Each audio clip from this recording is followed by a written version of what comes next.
Саламатсыңар мен сүйүктүү окуучуларым. Кезектеги класстан тышкаркы окуу сабагы. Бул сабакта Нурмолдонун үрөн сепкендеги ыры менен таанышабыз. Силер да жазында жер айдап үрөн сээп жатканды көрдүңөр беле?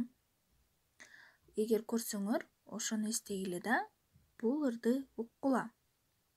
Мына септи муучтап, жылуу жерден конуштап. Бул ачарыкка, мунусу алсыз карыпка. Булары курт-кумурскага, мунусу сурамчыга. А бул тилемчиге, булары саламчыга. Калгандары сизге, бизге, мага. Баба дыйкан жолдошум бардык ишти оңдосун. Бардык жерде колдосун, эми быягын мен билем. Сугатың өксү болбосун, өнгөндө арам чөп койбосмун.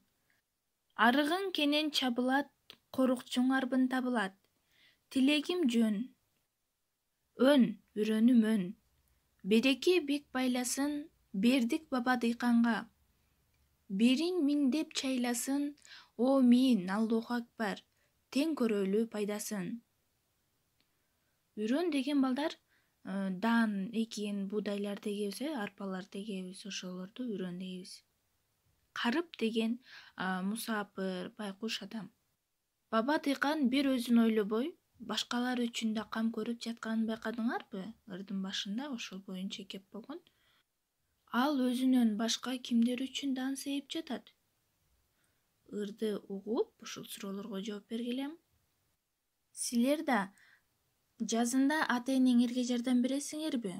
Бул тала жумуштары боюнча, үй жумуштары боюнча.